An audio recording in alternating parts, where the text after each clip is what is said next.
My name is John Frehse. I'm Senior Managing Director at a company called Ankura. We've got about 1,600 employees.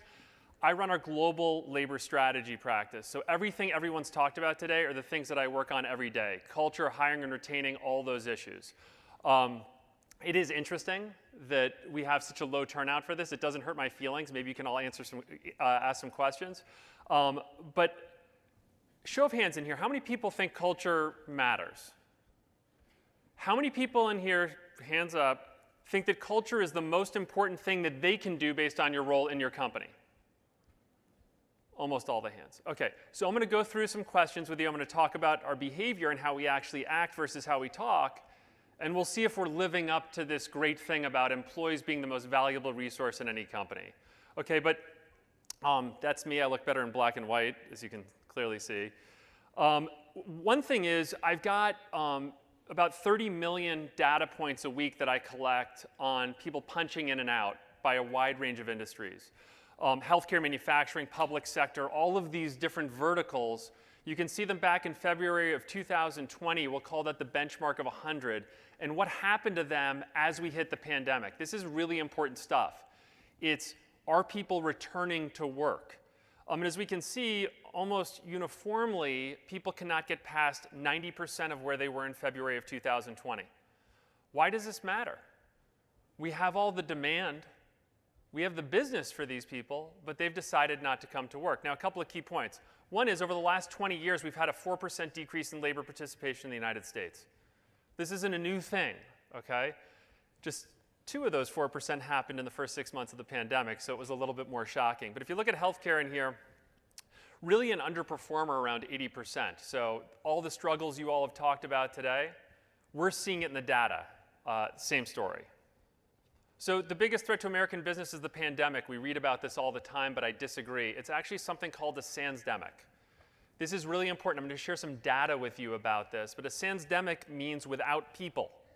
Labor participation, without people. That's what we're dealing with. And the question is, why are we dealing with that? And if there's things that we can do, let's do them. And if there's things that we can't impact through this process, let's push those to the side and focus on the levers we can actually work on. Okay, as leaders in this room, there's things you can do to hire and retain employees, and there's things you can't do. Let's not complain about the stuff we can't control. So I love this Monster.com thing. 95% of workers are currently considering changing jobs.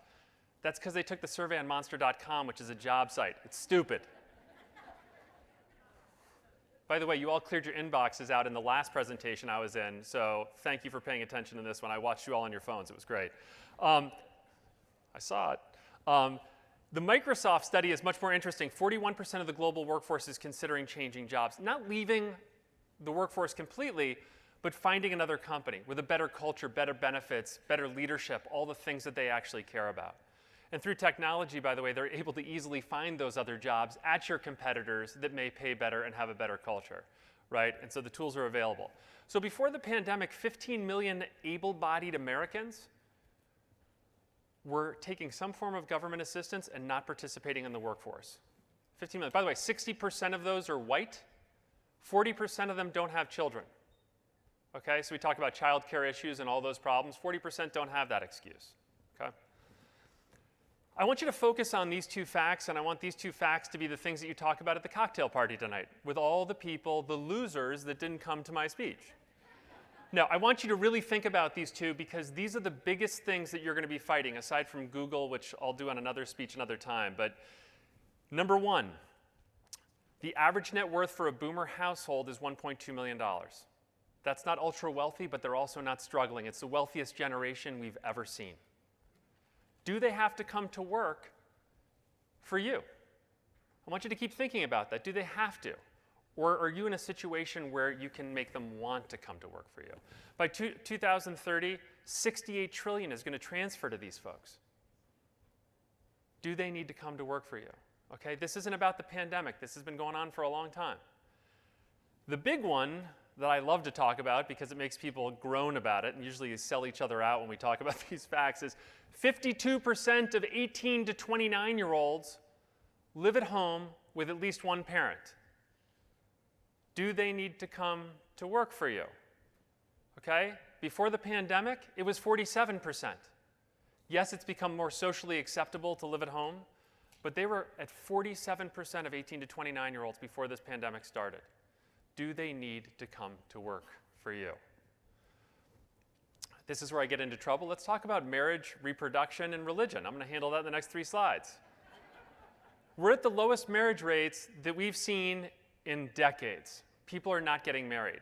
When I speak to Canadian audiences, they say, up here we don't really get married anyway, we just have kids and kind of agree to live together. In the US, we're doing some of that, but people are not getting married at the same rate. Why do I care about this?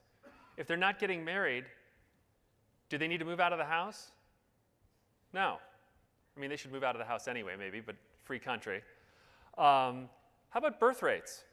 When families were having more than 2 children, we all weighed in and said they're having too many kids. Women shouldn't have all these children.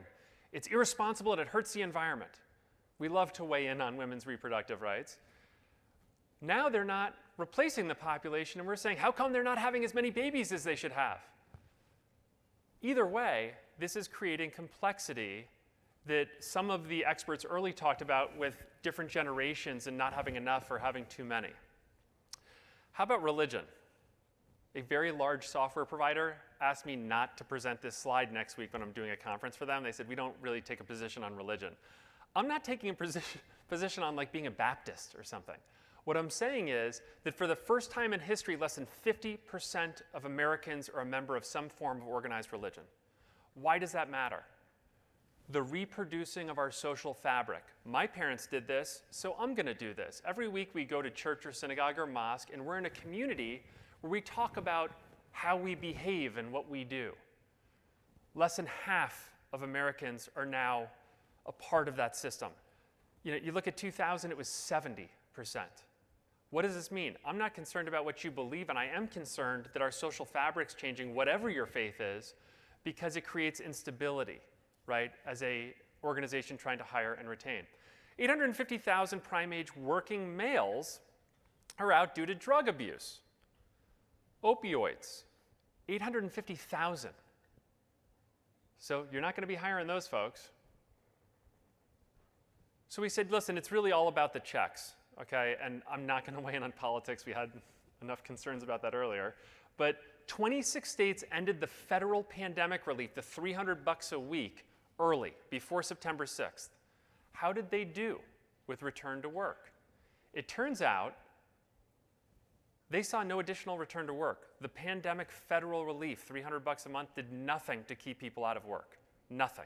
As a matter of fact, the states that held it until September performed at twice the rate on labor activity that those that it's counterintuitive, but that's what happened. So, the biggest culture trends for 2022 as we see them at Ankura. It's a long list and it goes on forever. I'm only going to cover 2 of these today with you. Okay, if I told you ability to make a difference every day was something great 20 years ago, you'd drag me out of here, right? But today we're seeing a different set of currencies being accepted by employees. And I want you to think about that. I talked to Dave about it at lunch, and I said to Dave 2 things. Number 1, I said, your opening remarks were smart, they were thoughtful, and I really appreciate it. And I'm not smart or thoughtful, so like that was great to do because I'm going to yell and scream up here a little bit.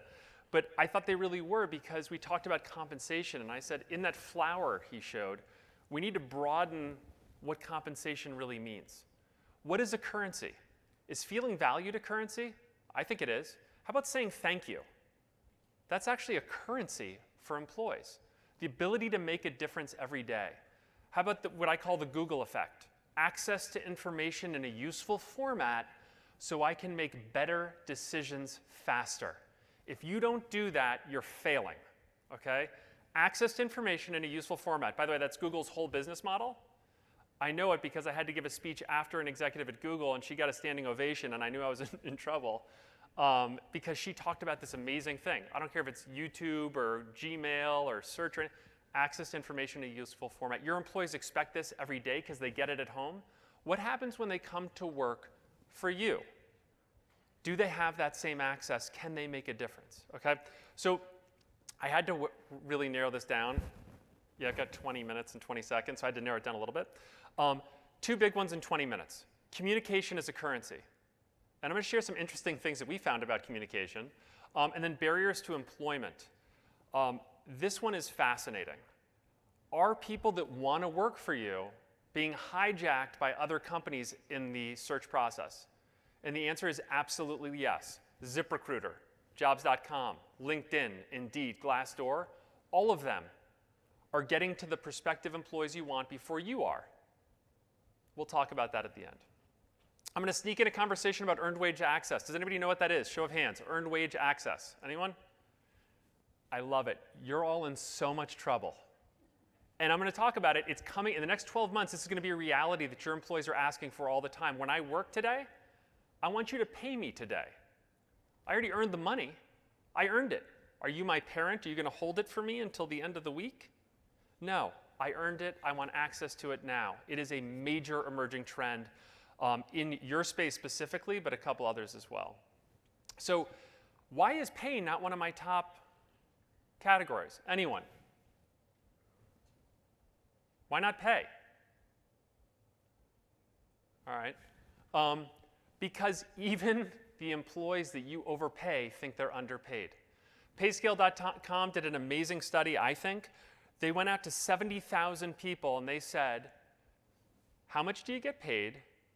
Where do you work? What's your job? And do you think you're overpaid, paid at market, or underpaid?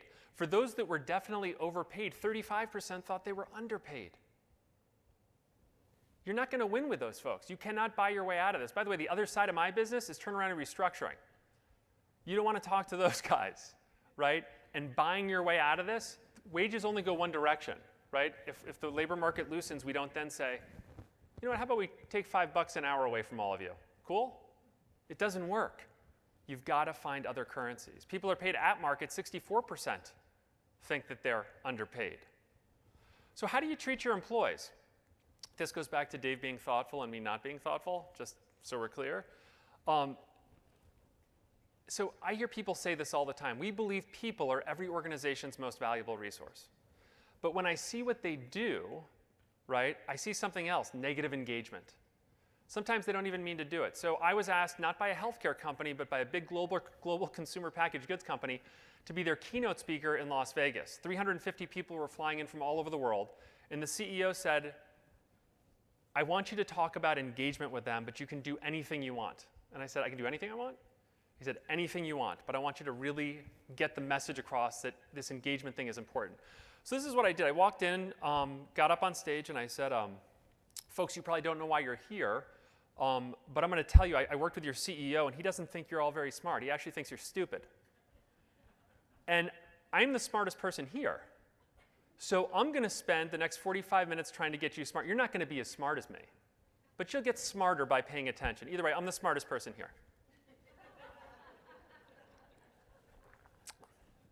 So, you know, this is like people are ready to go crazy. So this guy in the front raised his hand, but he didn't wait for me to call on him. And he said, if you're so smart, how come you don't know how to spell? And I said, what are you talking about? Come up here and show me how I don't know how to spell. And he started walking up the stairs, and I fixed everything. So now everybody hated me. And I said, there's two things. Number one is Dave here in the front that's so angry. Have any of you ever seen him so passionate before? And they all laughed. He's never passionate. This is crazy. I said, yeah, negative engagement is much more powerful than positive engagement. We can destroy things much faster than we can build things, okay? Number two, how do you talk to your employees? You don't say, I'm the smartest person here, but you talk to them like they're not that smart. And one thing we all have to change, the great leaders, the weak leaders, we have to learn to talk to our employees like they're human beings. They're out in the field killing themselves every day. And when I talk to people in home care, when I talk to the hospitals, when I talk to them in long-term care, they all say the same thing to me.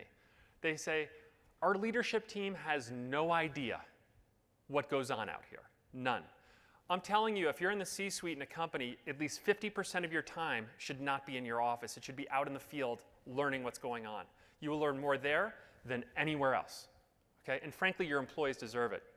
I talked to a senior care facility last week, and this guy said, the CEO called me, and he said, listen, I heard you do stuff around retention and hiring.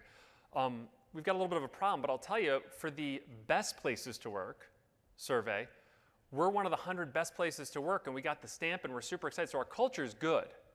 We got a problem, though, with retention. I said, tell me about your problem. And he said, we have 4,200 employees and 3,600 turned over last year. Maybe we should do a different survey.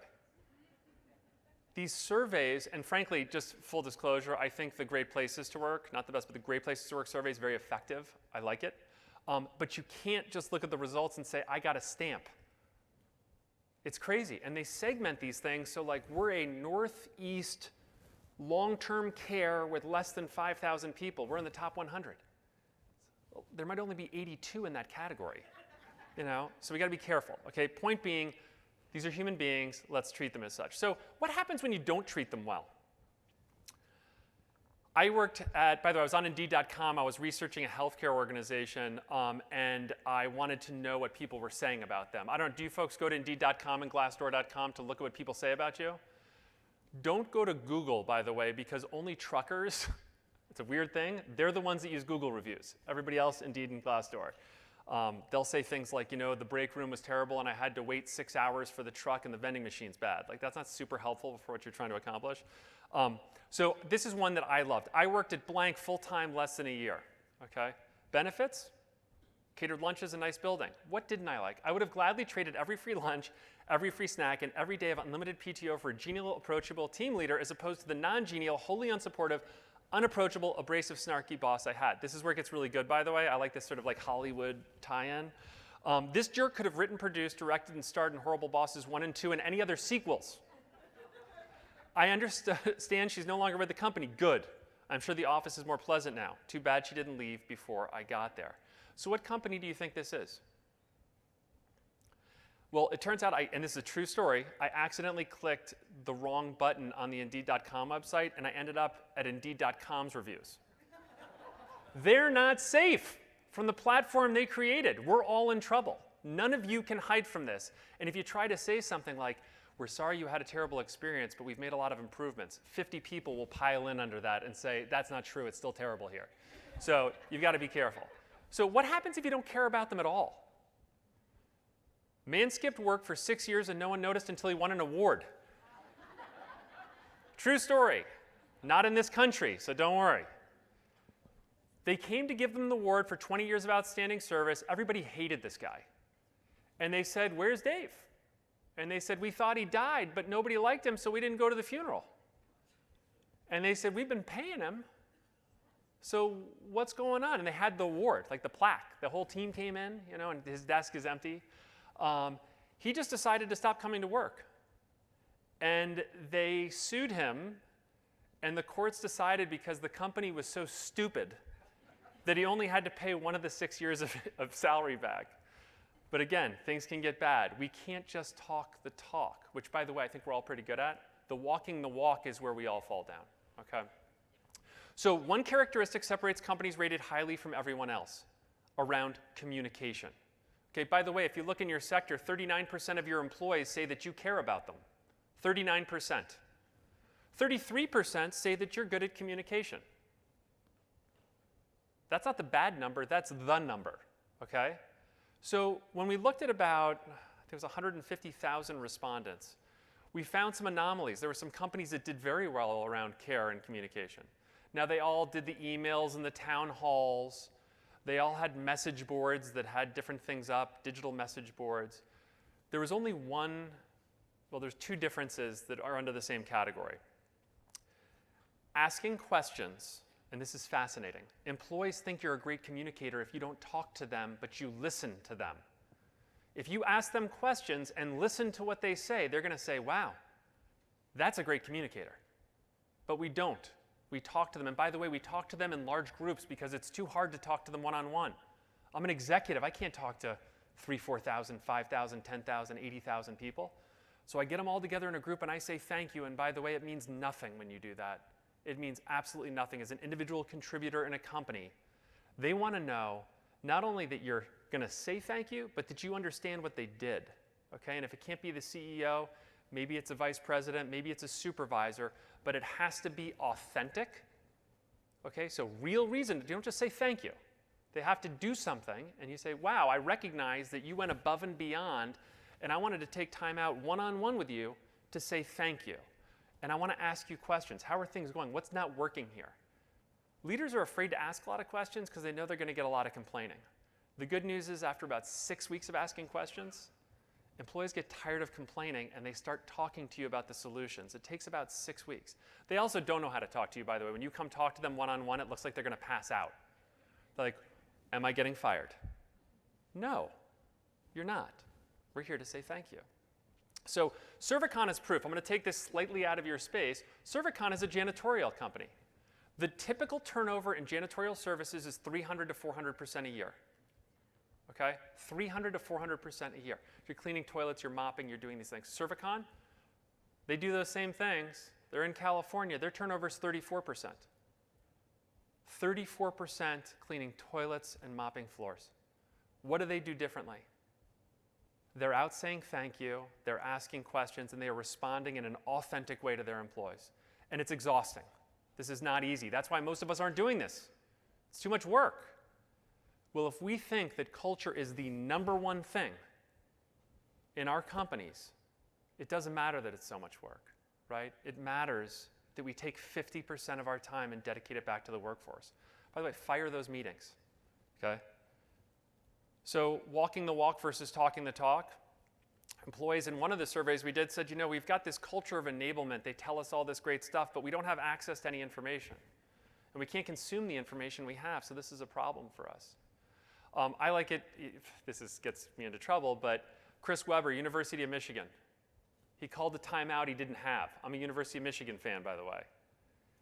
He had the decision rights to do the timeout. He didn't have access to the information. They didn't have any timeouts left. That's a problem. They lost the championship, right? On the other side of it, what if I have access to all the information, but you don't let me have decision rights, so I can't make an impact every day? That's going to be incredibly frustrating to your great employees, and they're going to leave, and they're going to leave fast. Okay, so we've got to get that balance of access to information and decision rights. So I want to hit this one, and maybe I'll have time for a couple of questions. Have you ever gone online to apply for a job at your own company? An hourly job, not the job that you all have. I want you to Google it, not now, okay? After this. No, after the next 2 meetings, then do it. I don't want to get in trouble with my other town hall brothers and sisters. So I want you to Google, you know, whatever the job title is, your company, put in a location, and what you're going to find is this. In most cases, as I said earlier, Indeed.com, Jobs.com, LinkedIn, they're saying, hey, how about a username and password? We'll get you all signed up here. By the way, you may sign up for a sweepstakes. And by the time you get through the process, they say, we're sorry, that job's no longer available here because ZipRecruiter scraped all this information off the internet, went through it. It's old now. The wage rates are wrong. The job doesn't exist anymore.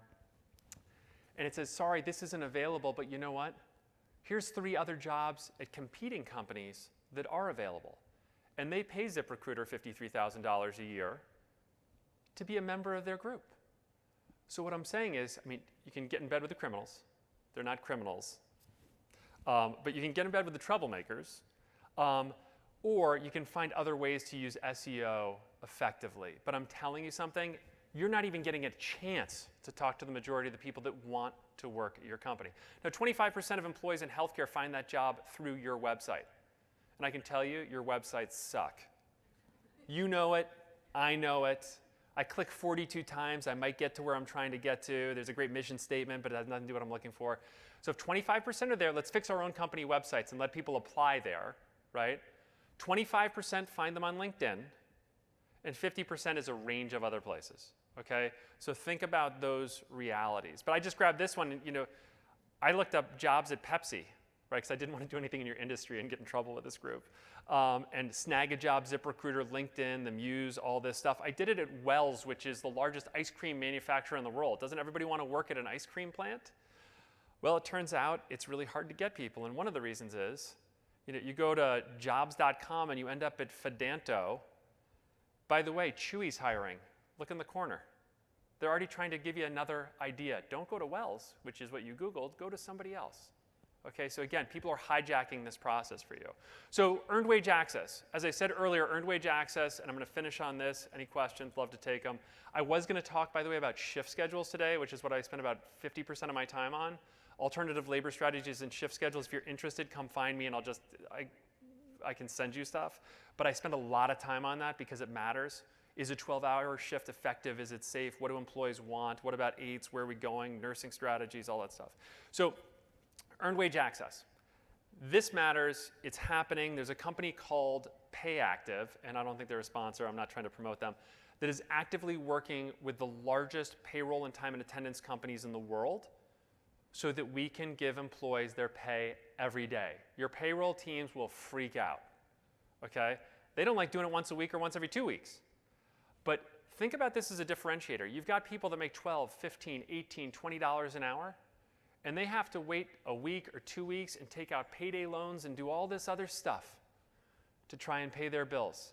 And if you have the technology to pay them every day, that might be a huge competitive differentiator for all of you in the room. Hey, we'll pay you every day. Uber does it. We'll pay you every day. Would that change the hiring pool for you? Is that a cultural thing that can be helpful to you? So either way, I want you to think based on these couple of things we talked about in a short period of time, do you have to change? Which is something we should always be thinking about. Are there things that we need to do better around communication, maybe shift schedules, earned wage access? Are we doing the right things to even let people find us? I want you to think about those things because it all comes back to culture. If we can't hire and retain the best talent in the area and all these things are fighting against your culture, you're going to have a tough time. And it's just going to get worse. This is not going away. This is not a pandemic issue. This is a sansdemic issue. So thank you very much for your time. I appreciate it. If you have any questions, I'd love to answer any of them in the next 3 minutes and 26 seconds. Thank you.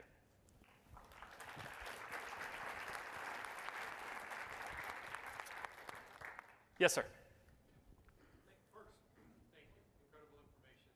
Hey, one question I have for you is, as you go to change culture, how pervasive does it need to be in your leadership? Is this, one person has an impact, or is this a commitment that needs to happen at all levels of leadership, and how broad and vast does that need to be?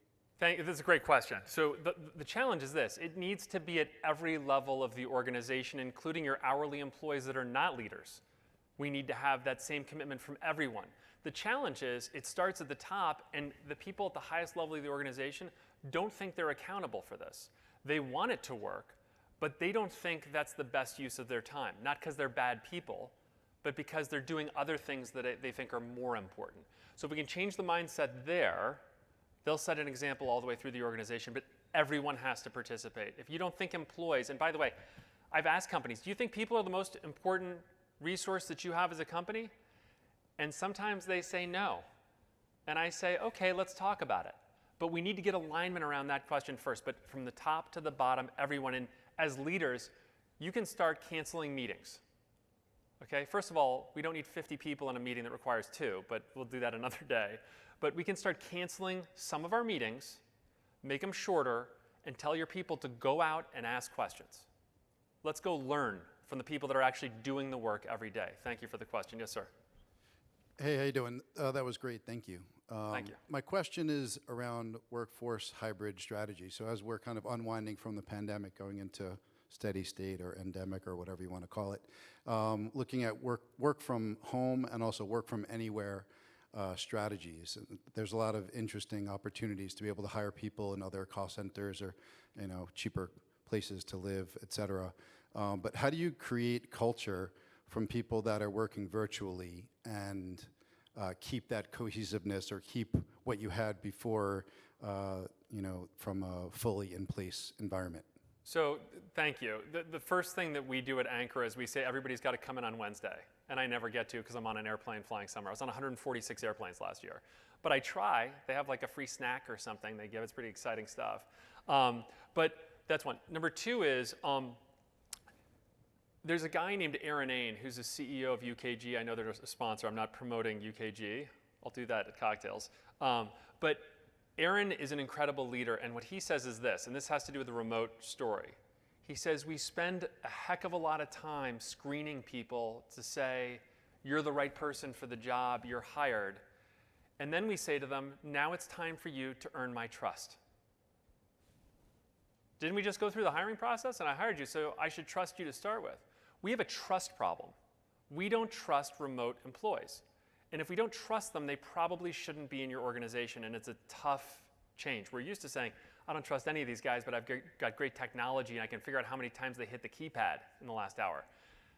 That's the wrong approach for culture. It doesn't work. And so we have to hire. We say one, and by the way, I stole this from the Container Store. Their motto is, one great employee is equal to 3 good employees. And they say they only hire great employees. So if you don't have trust in your workforce, we have a problem. And the hybrid model is not going to work. The other thing is getting them all back 1-2 days a week, I think is really important depending on your culture. My culture is collaboration. So I need people in the room so we can all talk to each other. But again, I think that the problem is trust, in my opinion. Anybody else? This says 0 a lot. Tim, am I in trouble? Timing's out. All right, anything else? Thank you very much for the time. I appreciate it. If you have questions, come find me. Good stuff, John. Thank you so much. Thank you, John.